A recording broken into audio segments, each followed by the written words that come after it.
Cairo, you want to race to my room? Let's go. Let's race.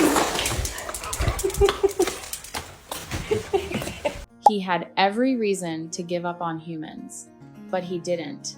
And that's what makes Cairo so special. You good? Okay. Cairo didn't come into the world with much. When he was found, he was alone, thin to the bone, every rib showing under his short coat.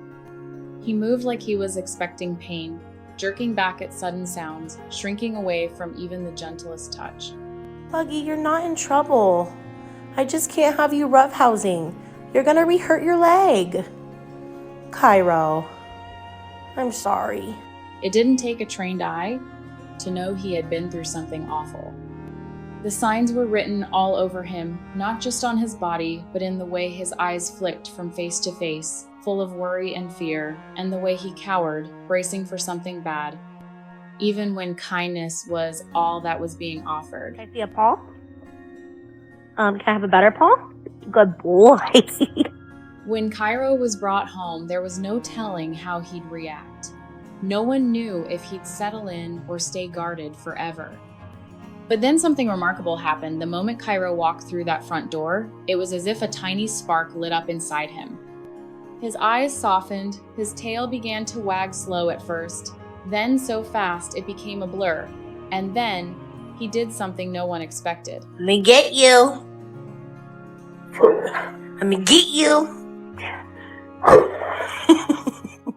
He danced, not out of training or command, but out of pure, unfiltered joy. His body pranced across the floor like he couldn't believe he'd finally found a place that felt like home.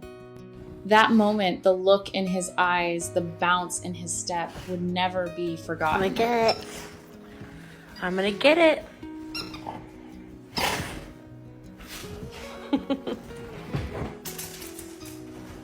Soon after, he spotted the food and water bowls. He stood still for a while, just staring at them. It was as if he wasn't sure they were really for him. And when he realized they were, something seemed to click in his heart. He had a home now, a place where he was safe, where no one would hurt him, where he finally belonged. Bit by bit, the fear he had carried for so long began to melt away. In its place came trust, then peace, and eventually, joy. And last but not least, a duck foot.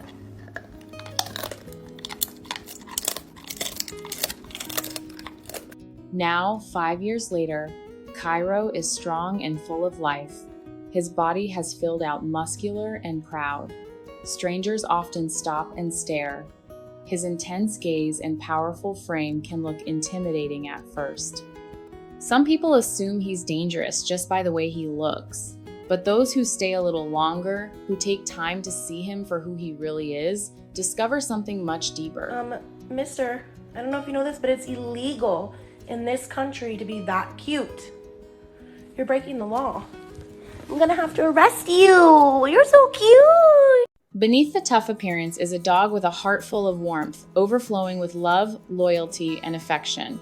Cairo gets overly excited at mealtime. He spins in little circles, tail thumping wildly against the floor. It's like every meal is a celebration. Let's go. He still gets upset when left behind during family visits, especially to the grandparents' house. He doesn't understand why he can't always come. Sometimes he pouts, sometimes he sulks, but it just shows how deeply he feels everything. Ro. Cairo, you want a treat? Oh, so now you can hear. Cairo is a gentle and protective big brother. With his canine sisters, he's patient and caring.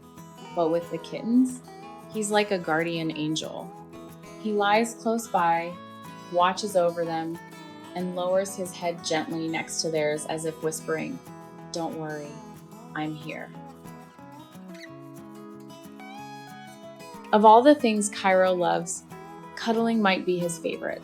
He'll spend hours pressed up against his people, eyes closed, completely at peace. In those quiet moments, his love is almost tangible. It's in the way he leans into you, it's in the way he exhales, knowing he's safe. Cairo, that's my toy. My toy. It's my toy. It's mine. He is living proof that the softest souls often wear the hardest shells, and that what's on the outside rarely tells the full story. Many people pass up dogs like Cairo. They never get to know the joy of watching a scared, broken animal come back to life. They miss the laughter, they miss the love, and that's a tragedy. Do you want a hug? Do you want a hug? Or a kiss? You want a kiss? Okay. Hi. Cairo didn't just find a home, he changed one.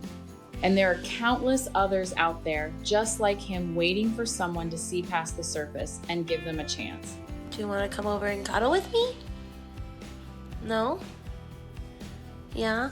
Okay. Come here. If this story touched your heart, let it be a reminder. Every animal deserves a second chance. Visit your local shelter, share a story, or simply help spread the word. And if you believe in the power of rescue and the beauty of transformation, please like this video, share it with a friend, and subscribe for more stories that show what love can do.